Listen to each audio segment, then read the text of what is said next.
Okay. And this is all we have, right? You are.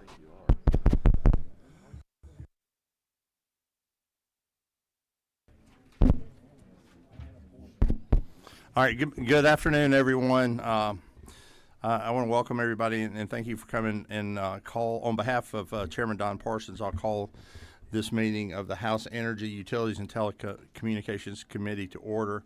Our chairman is ill today and has asked me, since I've helped with some subcommittees, to conduct the meeting for him this afternoon. We have one item on the chairman's agenda. That is House Bill 300 by substitute LC 550195S. That's what I have on the agenda, and we'll proceed accordingly if there's no objection. So that'll be our agenda this afternoon. House Bill 300 LC 550195S. There's a sign-up sheet for those that wish to sign up. And I'll go to Representative Kelly for a presentation. Representative Kelly.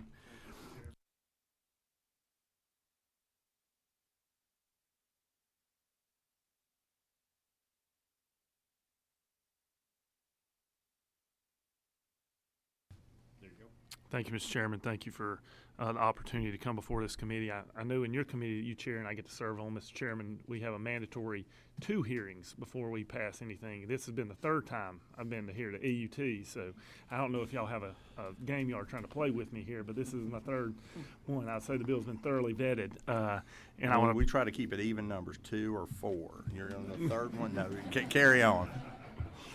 Fair enough, Mr. Chairman. I should have left my humor back in the hallway.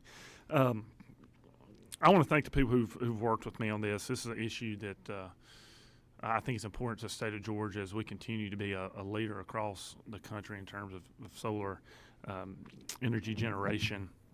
But we want to put some responsible guardrails on. I've walked through the premise for the bill, but I want to talk about some of the changes from the last time we met. Starting around line 17, we had a concern from the Public Service Commission previously about how the commercial operations date would be defined, and there was a reference to the commission. We've tried to model this after proven method that's working in Texas. They actually do have the PSC certify these in Texas, but currently we're not doing that in Georgia, and we don't believe the commission should. So we took out that concern and redefined it as the commercial operation date is the date on which it begins to generate electrical energy for sale to an electric supplier. Moving down on line 21, one of the things that we've talked about as a way to protect the private landowner is making sure there's a solid financial assurance through a surety or performance bond. I said then that I was going to beef up the language in terms of the quality of the bond that would be required. You can see that taking place on line 23.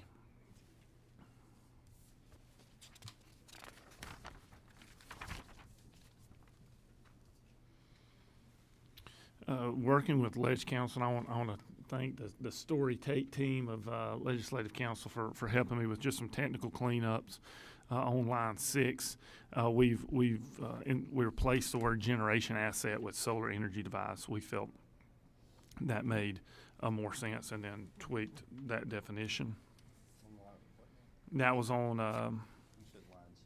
line subsection 6. Where it says solar power facility.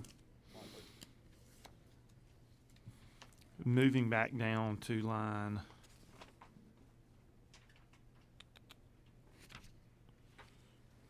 lines 44 and 45.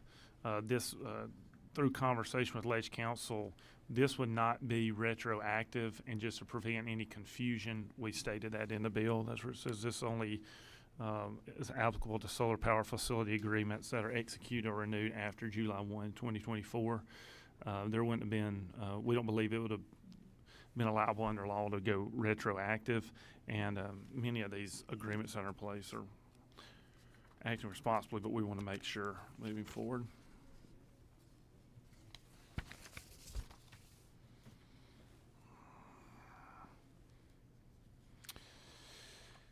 Starting an important piece to this in some area where there's some discussion is about what condition you return the land to, and starting in line 66, moving through line 93. That's where we discuss the condition of the soil that don't have to be returned to. Beginning on lines 94, we talk about the timeline. Originally, we had 180 days. We've extended that to 12 months.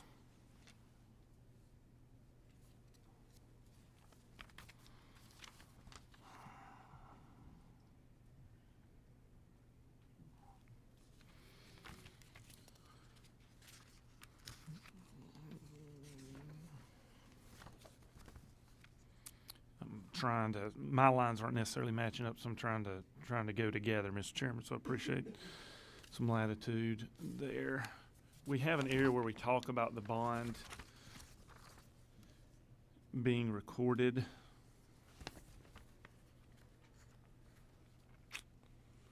Excuse me. Okay. On lines 105, we talk about where the bond is recorded. Currently, we have where it's recorded with the county clerk, evidence of financial assurance. One of the suggestions made by the counties would be to have it recorded by the Superior Court clerk for that county, because they handle recordations. And so I would ask the committee to help me with a possible amendment for that. They're the official recording clerk for the counties, and so I'd like to talk to us, highlight lines 107 and 108 for hopefully a friendly amendment as we move forward.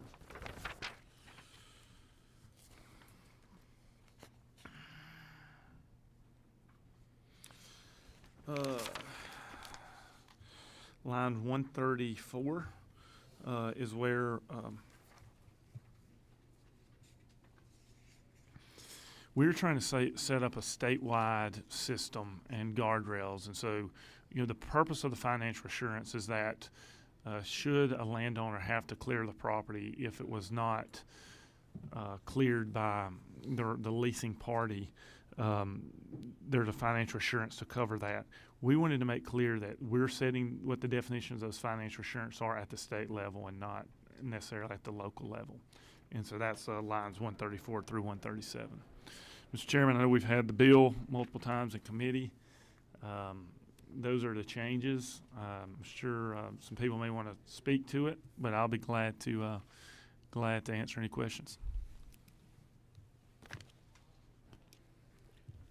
Thank you, Representative Kelly. You do have a couple of questions. Chairman Dickey.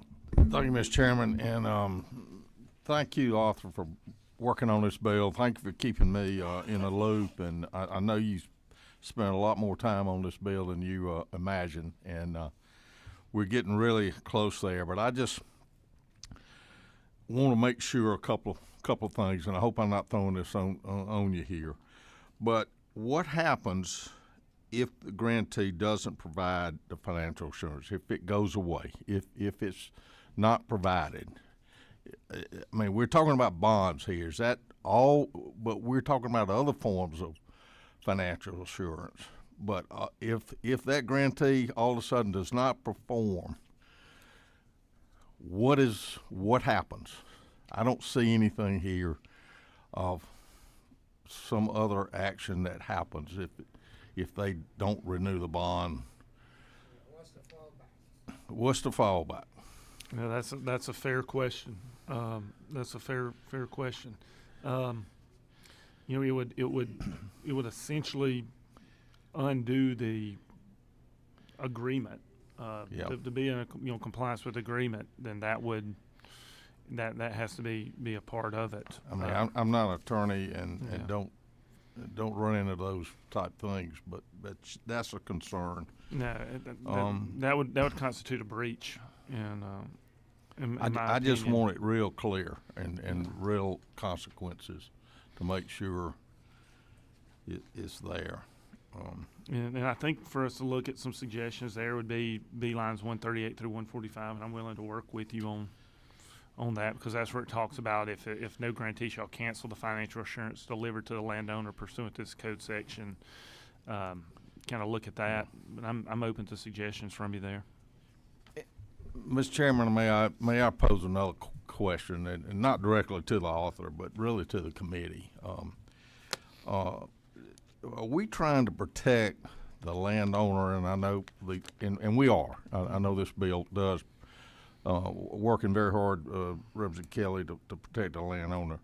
But are we trying to protect the land? I know some producers and operators own their own land, and that's great. But should we be assured, making sure they have the financial wherewithal at the end of these production life to make sure that land goes back to the same condition these leased operations are?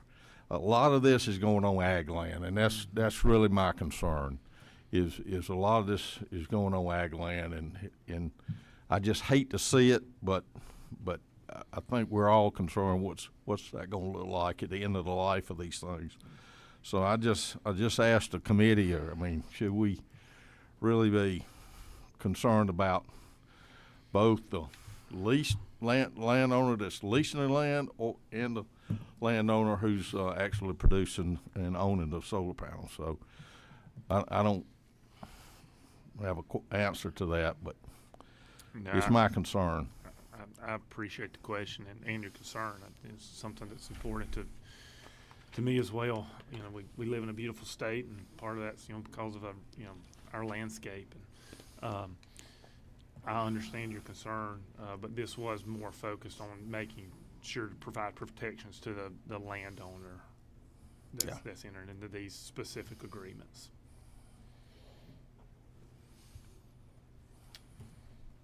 Number 3. Yes, sir. Thank you, Mr. Chairman. Thank you so much for your work on this piece of legislation. If my memory serves me correctly, I think at our last hearing, there were some concerns about the size of the installation or whether or not this legislation would apply to all sizes. Has that been included in this revision? There were some conversations about whether it would be applicable to some of the solar facilities that are placed on rooftops and commercial. Legislative Council has said that an exception, a reference in one of the code sections that we reference here, make clear that it's not applicable to those. I can't remember which code section that was, but Nick could point me to that. The exceptions on line 33. So he says the exceptions on line 33. Because it references 46.362. Is that right, Nick? Thank you. And in that code section, it spells out that the rooftops would not be included? Yes, ma'am. All right, thank you. Thank you for the question. That was something I meant to highlight, so appreciate that. Number 8. Yes, sir. First, that was my question, but I hate it when that happens. A follow up, since I have the mic.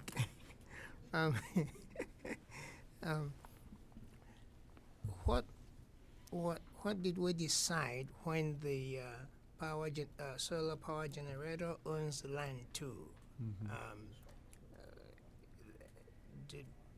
How do we make sure that they are held accountable when the life of the production is over, to return the land to close to its original? So this legislation just specifically targets where there's an agreement entered to lease the land.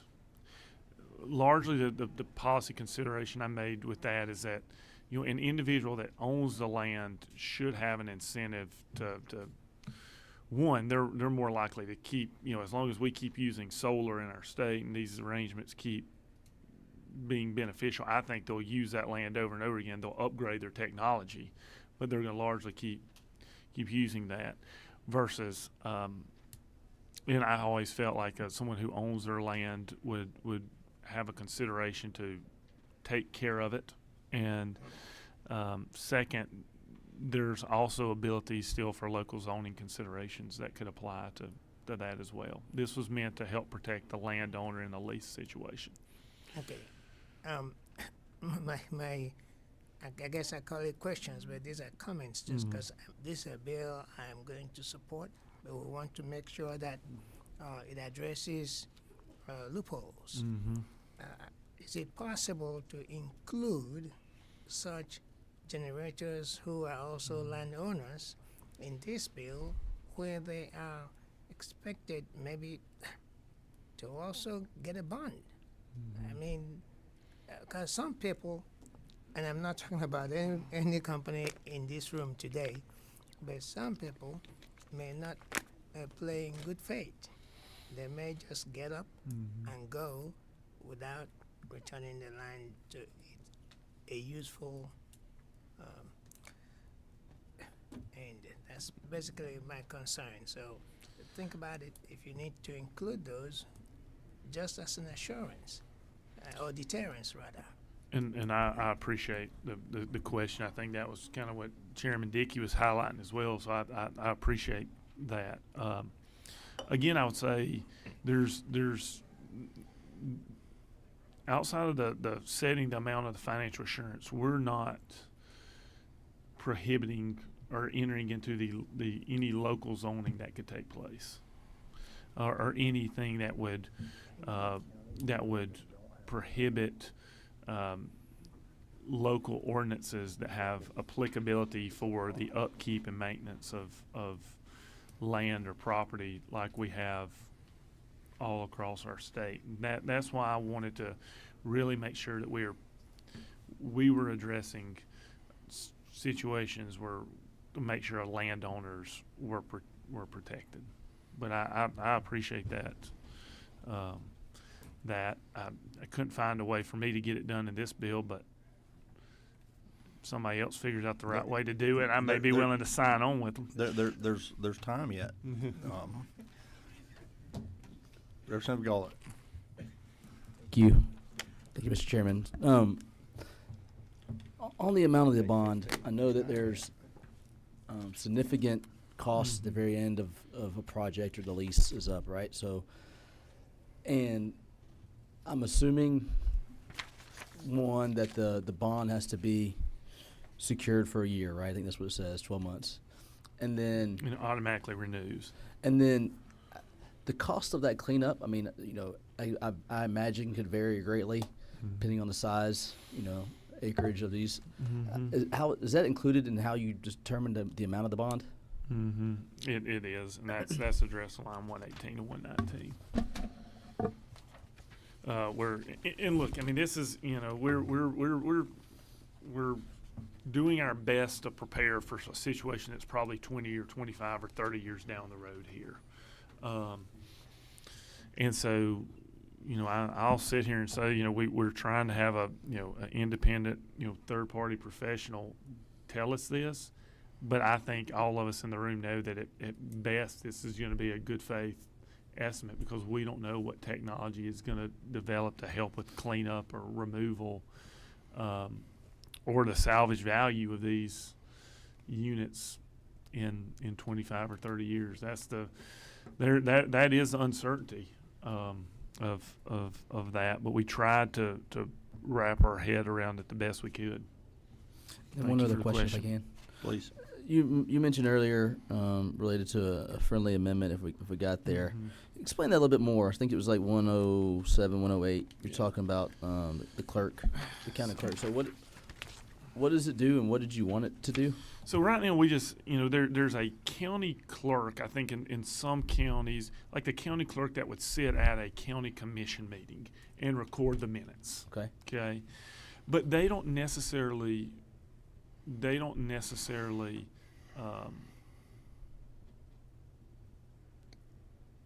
oversee property records. That is done through your superior court clerk. Right. And so that's where I would say Just want to clarify on with that. lines 107, you say and record with the clerk of the superior court Gotcha.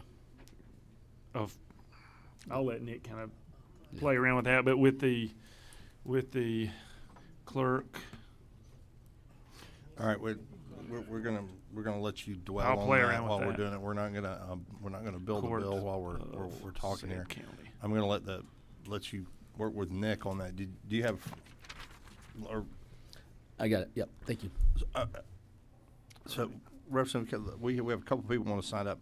So I want to get back if I can, and I'm sitting kind of out of place on this hearing and chairing it to ask these questions, but.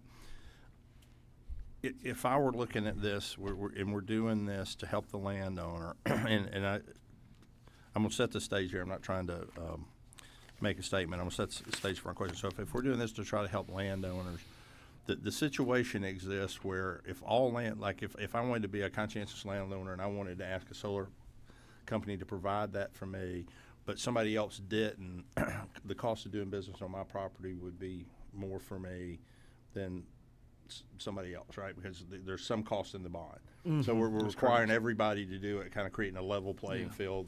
Overall, that's good for everybody. But going back to Chairman Dickey, I think at the end of the day, it's good for the land. It's what we are really doing that. I mean, I want to take care of my land. You guys might not want to take care of yours as much. So I have a couple of questions related to if I'm doing this and I'm just creating a scenario that if I'm the operator of the facility and it comes time to actually make this happen, and the bond was $100, and 20 years from now the cleanup was a little more than that or something, I might let the bond expire and just head out. I mean, just leave and breach the agreement. That's not what we want to happen, because then all the 20 years the bond got paid for, but the work didn't get finished. I think it's what Chairman Dickey was. So, I mean, I think that's an important part here we need that we may be missing, that somebody may be able to help us with. Do you agree with that? Well, Mr. Chairman, I'm open to input from you and other members. Well, of the committee. I don't know, but I mean, I'm asking you. I'm not an attorney. How would you say if we were going to do this and somebody wanted? We said you've got to keep the bond up, and they said okay, but I didn't. I guess the property owner would have action against them, right? That's correct. They have a cause of For a action breach. against them for a breach of contract. So that may be the answer. To do that, and I could ask you as an attorney, or I could ask our attorney over here. And there's already, if there's cause of action that is already in the Georgia It'd be code, that there'd be cause of action and damages that one could get because they didn't keep the bond up as they agreed to do, and that already exists in Georgia law that would give them due process toward recovering. We don't need to cover that again. I think it's just be a standard breach of contract. right. Okay. And you could get any applicable damages that you could prove for cleanup. Or if they did it if they tried to run it in a fraudulent type way, that other types of legal remedies might attach and apply. Yes, sir, Mr. Okay, fair enough. That's it. Well, if we don't have any further questions now, and I know y'all were working on language, I didn't want to cut you off, but I want to keep us going as well. We had a couple of people that would sign up to speak on the measure and speak for the measure. We've got Mr. Dan Moreland. Yes, sir. And you're with the Georgia Solar Energy Association. That's right. Thank you, Chairman, and thank you, committee. Our point of clarification, I believe, was addressed in the committee's discussion just now around the Legislative Council's interpretation that it not apply to rooftop solar. So I'm good, and I yield. Otherwise, support the bill. Thank you. Well, we're on Tuesday afternoon, and we're good, and we're yielding. So anyone have a question for the gentleman? So I'm going to add, anybody that comes to speak, I would ask if you would stand for questions. You're not required to. Don't feel obligated to do so, but sometime to make your point. I think, Mr. Moreland, I think you made yours. Wilson Mallard with Georgia Power. Yes, sir. Oh, sure. You're going to take the other microphone, so we have to turn it on. Yes, sir, Mr. Ballard. Does it work? Yes, Thank sir. you for having me. Good afternoon, everybody. And I've spoken to this committee before. I appreciate the opportunity to come again, so I'll be brief. really appreciate the leadership of this committee and really the legislature overall. I'm the Director of Renewable Development at Georgia Power and responsible for the growth of solar for Georgia Power, and it is becoming a really important part of our energy mix, and we expect it to continue. So really important to have thoughtful legislation like this that helps guide that solar development, helps make sure that we do take care of the natural resources that we have here. So really appreciate the legislature kind of setting the stage for the solar market here in Georgia through the Territorial Act and the IRP Act, and then that thoughtful regulation that we get from the PSC. And y'all, we really do have a vibrant and growing solar market here in Georgia. It's the envy of a lot of states, and this market structure we have that delivers that low cost and high reliability. It's one of the best structures in the country. So thanks for that. As it relates to this bill, just want to say thank you to Representative Kelly for his leadership. This is a well thought out bill. Georgia Power is in support of the bill. We obviously believe in being good stewards of the land. Y'all may remember when I spoke before, talked a little bit about Georgia Power's solar ownership projects and an asset retirement obligation that we incur to make sure that we have the funds and the plan in place at the end of life of those assets.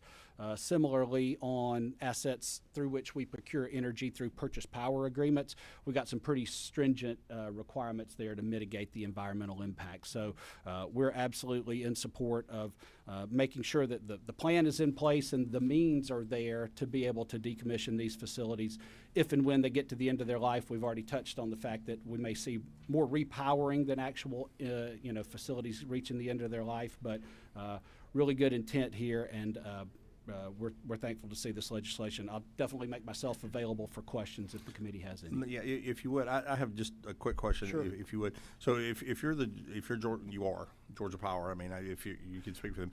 So you're the power company, and somebody comes in and they're going to build their own, solar. And so what are we calling it here? We're not doing solar farm anymore because Chairman Dickey doesn't like solar farm. Solar power facility. So if someone is building their own solar power facility, I won't hold you to this now and forevermore, but it'd be your general business practice that you might make them put up a bond in order to do business with you, that they were going to put the project back, and so one day somebody wouldn't be pointing at Georgia Power saying you bought all that power, and they left, you clean it up. Sure. Y'all have the ability to do that just as private agreement between private parties today. We absolutely have performance and security in place in those purchase power agreements to ensure that the counterparty fulfills their obligations per the terms of the PPA. Additionally, I'll comment on the situation you were just talking about where if there did end up being a dispute between the landowner and the solar facility operator, we've got a purchase power agreement in place. To the extent there was a dispute there, we would administer that PPA much in the same way as we always do. We have facilities change hands all the time. If there ended up really being a breach, one of the reps and warranties in the PPA is that you have site control and you're lawfully approved to operate that facility there. So we could run into some circumstances, but generally speaking, we're going to administer those PPAs in a way that is, allows for those transactions to take place. We want the facility to produce for its entire life. Most of these PPAs are 30 or 35 years. And this just lays over the top of that, what's already in place to provide sort of the mortar between the bricks. Sounds good. I have number one. Is that or is that witness number one? Or Representative Kennard? Yes, sir. Thank you, Mr. Chair. Thank you for your presence. What is Georgia Power's current energy mix as far as your portfolio? How does it break down currently? Yeah, so the predominant generation capacity is from natural gas, and that's north of 50%, followed by a mix of coal, nuclear, and renewables that are really going. It depends on if you want to know the mix of capacity on the ground, in which renewables has a larger percentage, but then on the energy mix, solar doesn't produce as many hours of the day, so it's a little bit lower as far as energy mix. I can tell you that per the energy plan that was approved in the last IRP 2022, that we'll be updating in less than a year again in 2025, we're on track to serve customers with just shy of 50% carbon-free resources, and that would be adding together nuclear, solar, hydro, carbon-free resources. Okay, so currently it's natural gas, and then what's second? coal, nuclear, renewables, I think. And I'm going to look at my sheet of paper when I step back away to make sure I got it right. Okay, thank you.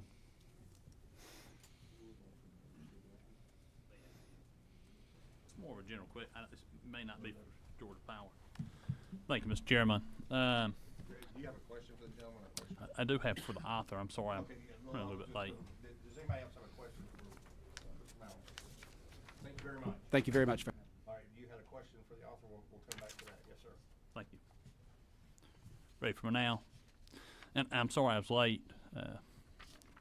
Representative Gay, I do have a question about the landowner here, and so help me track through this. If, let's say, a landowner, a private person, a private party, decides to create a commercial solar generation field.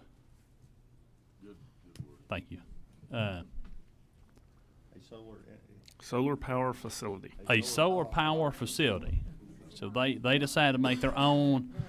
I guess I'm looking at this through the lens of kind of regulation, right? If somebody decides to make one of these on their own volition, so they are their own investor.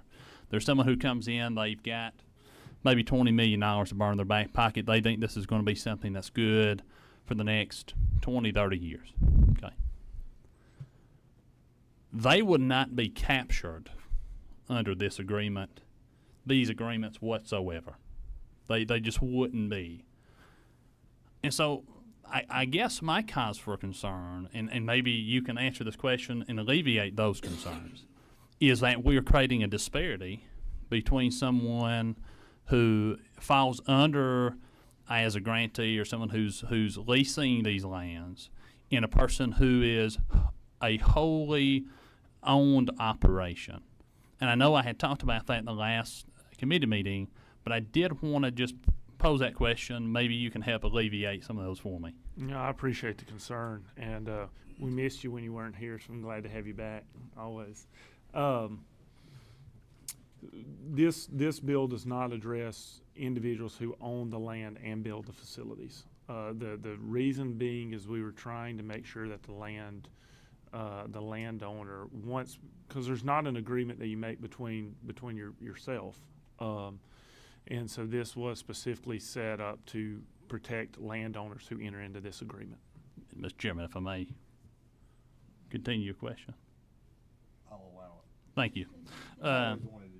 So I guess then that fear is realized then, that there could be some disparity, I guess, in a mode of competition, right, in creating an equal playing field for everybody who wants to enter into this. Is a big business.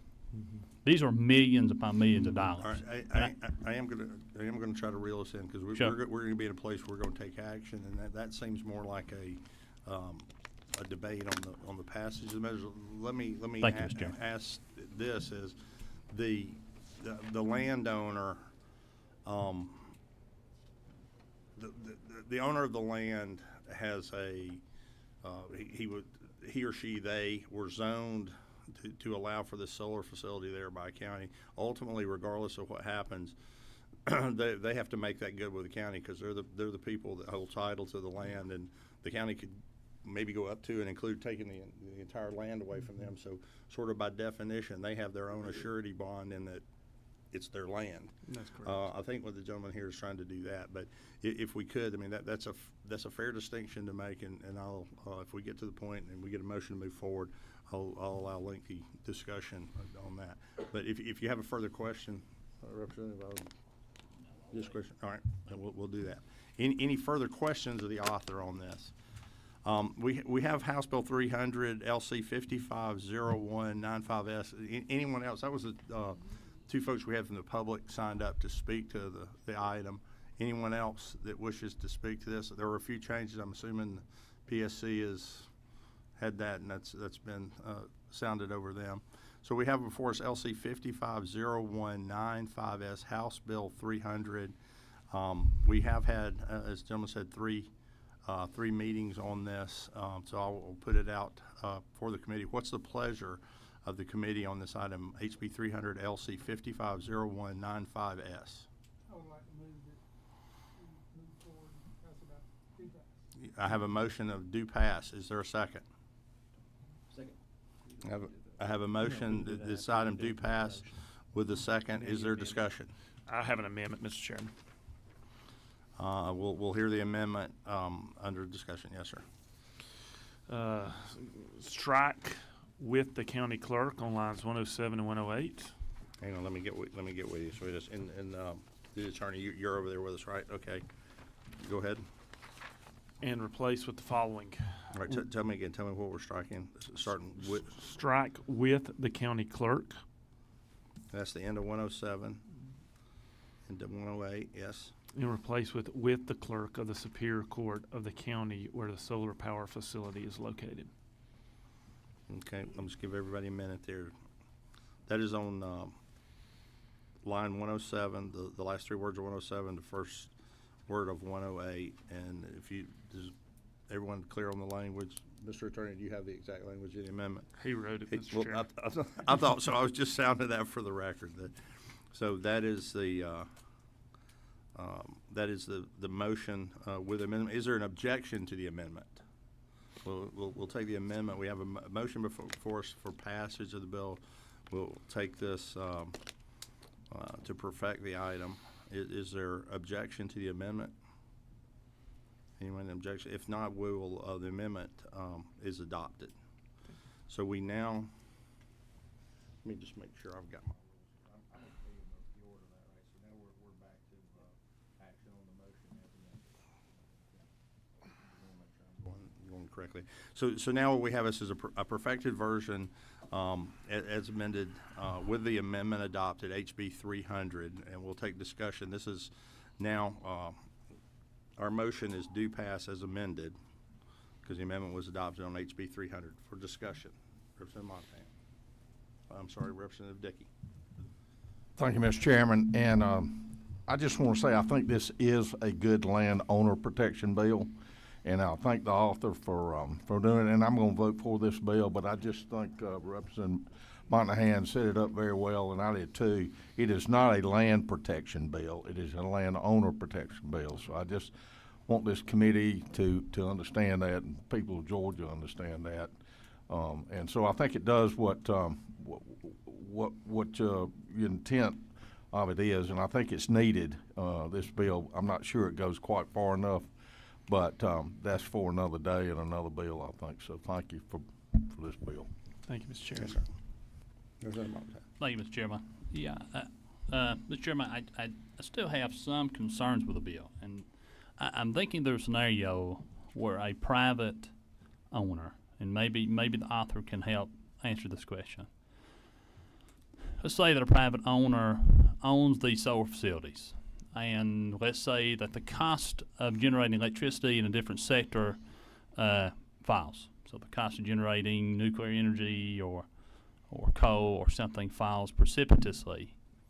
And in that case, makes solar not such a great idea anymore. Maybe it's the cost of creating that or generating that energy is no longer viable. I wonder if someone who is a landowner who wholly owns these generation fields could abandon that property, leave it, leaving the ultimate holder of that property, who I believe would then go back to the county if they would maybe not pay their taxes, or they just let it go. Hey, let's let this totally, let the land just leave. We don't want to be in possession of it anymore. On that land will be these commercial generation fields. Solar generation facilities, I'm sorry. And I guess what I'm saying is, if we're going to do it, if it's good for the goose, it's got to be good for the gander. And so I would I would be pleased to see an amendment that if we're going to do one, we eliminate the disparity between a landowner and these leaseholders or lessees. And I think that's, I can just see somebody investing in a company and using this to an advantage based on corporate structure. lots of times, and I've seen this in my own small business, is regulation can sometimes create an amount of disparity that benefits one group over the other. And I want to make sure that if all we're trying to do is make sure that the land is clean and cleaned up after it's done, that we should probably either do it for all or do it for none. That would be my discussion. Thank you. Thank you. Thank you. Further discussion, Representative Gullett. Thank you. I would, to the author, there are zoning opportunities by counties and cities to say, I believe, is it not true, that they could say before you could install a solar, whatever the word we're using today, facility, that you must meet certain criteria today. Is that true? That's correct.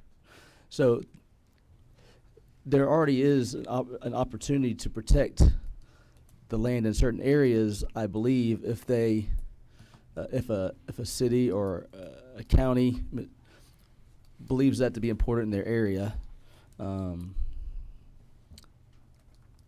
don't know that getting in the business of telling landowners what to do with their land is really a do with their land as they're building it out outside of the zoning is really the area we want to be in. And they could require bonds today too as part of that zoning. Is that right? You're correct, and I would say, look, we're talking about solar power facility agreements, but if we stretch this out to just a general principle, we could talk about this with any business. I mean, you're talking about somebody. If you could talk about, because today we have ways to handle cleanup if there's a decrepit building that's put and not cleaned up or maintained. We have processes in place for that today. And so I would say we don't need to reinvent that for solar power facilities. Those will be treated the same way someone's, retail operation is taken care of. If they were to all of a sudden, maybe you were a tutoring school, and your tutoring business for high school kids is all of a sudden not as profitable as it used to be. And you decide, well, I'm just going to shut the doors of my business and walk away from it. I'm not going to maintain my property. I'm not going to pay my taxes. There's a provision in place for how that's handled and how it will ultimately be cleaned up. I think that processes are still applicable today for the solar power facilities as well. So I would say we don't need to reinvent a wheel there. Right, one further question, if I may. Isn't it true that that I agree with Chairman Dickey that this is a landowners focused bill, not a land focused bill, and that was your intent? I agree with that. Mm-hmm. And if there's a desire to do a land bill, there's opportunity to someone else to figure that out. And I think that is in the conversation now. I've been talking to Representative Chaz Cannon, county manager, and who has a lot of these in his community down in South Georgia, and I believe he is working on a bill that is going to start a conversation this year and maybe can carry on into next. That would be more expansive in terms of maybe further land protections, but we wanted to go in and get the process started on the landowner protection side. Thank you. Thank you. Representative Gullett, just to echo in from the chair, from the local perspective, I think the county commissions, the cities where these will go, they're protecting the land when they zone something. When you zone something light industrial and what goes there, they can put conditions on that have the cleanup. So they do that on the landowner. I believe what Representative Kelly's trying to do here is one step removed from that is help the landowner not get left with a sticker shock for the cleanup. If a big corporation builds that, they made the money on it and then they leave. And the landowner is in a position where they could lose their property for not being able to clean it up. I think that's what the gentleman's trying to do, and because he's probably he or she, the owner of the property, is probably going to have been required when they get the permit to go on their land, even if it's a third party building it, they're going to probably have signed something that says it's got to get cleaned up. If they don't have the money to do it, this is what we're trying to do there. I just offer that as part of the discussion. Thank you, Representative Warehouse. Thank you. And I was going to reply to that. And similar, y'all have talked about where counties have zoning. There are plenty of counties who have lack of zoning. And for example, 30 years ago when the cost of metal was pretty high, all of a sudden people became junkyard owners. And now that the price of metal is down, it's the same situation. You've got land that's filled with cars and everything. That gets reflected in the price between the owners, and us trying to regulate private landowners, I don't think is where this bill fits. So I like the bill the way it is, and that's the answer for that. Thank you, Mr. Chairman. As do I. Yes, ma'am. I wait. We're good. You wait. All right. Representative Montan, we're going to give you another bite at the apple. All right, thank you, Mr. Chairman. So I want to go back to Representative Kelly, and I'll pose this question to the chair. So is it true that there are already protections in place via zoning? There are some protections in place for the land itself, but not for the landowner. I think that's what the crux of this bill does. So Yes. we're protecting the landowner, but we're not Well, let me, you necessarily protecting the land. You directed that to me, and you said, are there protections in place for the land? I'm looking around for friends from ACCG out there. Is anybody familiar? All right, there we have one. You can answer from here with a head nod to correct from wrong. I can't stand today and say every county, number one, every county in Georgia has zoning, because they don't. The counties that do have zoning, I can't say that in order to zone a solar facility, they have to clean it up. I don't know that. But they do have that authority under state law for zoning that they can require cleanup. So if that helps. Yeah. Not every county has it. Not every county has to operate it, but they do have the authority by state law in order to do that if they choose. Yeah, no doubt. Thank you, Mr. Chairman. And I do have concern. You know, I understand that we want to protect these landowners for sure, but I have deep concerns with creating economic advantage for some and not others in the power generation field. And I believe that this bill may create a disparity where there may be John Q. taxpayer at some point who has to pay via their property taxes, or locally levied tax, where they come in and they have to clean these things up for a landowner who privately created these solar generating fields. And it creates some sort of liability for those folks who share that community with them. And so with those kinds of disparities, I just have questions and concerns. But thank you, and I understand where the gentleman's coming from, and I appreciate his heart. Yes, sir. Last comment we're gonna have, and then we'll go forward. Yes, sir. For me? Yes, sir. Okay. I saw your light is blinking. Okay. I just wanted to get a clarification. In this case, all we are talking about is removing the equipment that will be installed in this solar generating facility, right? No environmental pollutions or contamination, right? Well, I think you would hear. well, hang on. Let me direct that to you. Yeah, Answer. we're getting all over. But yeah. Yes, sir. So I would say that we've heard from industry experts and general individuals who like all of us share a concern about our environment, that there's not a risk of per se pollution like of a toxin leaking into the soil or anything like that. We're talking about glass and metal and concrete. And largely it's just glass and metal. There's not it's not filled with a liquid that could seep into the soil. And so I think that's where, I think we've heard where there's not as much a concern about pollution, because it's essentially getting the metal and the glass just off the land. Okay. Does that answer your question, sir? Let me just ask a final question to the author. None of this gets in between law that already exists in terms of if something were to go on that property as part of one of these facilities that isn't an environmental hazard, they still have to do everything that EPA has. I mean, it's Applicable this zoning is and local and state laws. just for those that are new to the process, me being here, I think I missed one of the hearings. This is just something that doesn't exist now for a landowner to be assured that a larger third party that comes on their land has a bond to clean it up. Correct. Okay, what we have before us is an amended version of HB 300. I'm sorry, an amended version of HB 300. It started out with us today as LC 550195S with the amendment as offered and adopted without objection on lines 107 and 108. Is everyone clear the document on which we have before us for action? The motion is do pass as amended.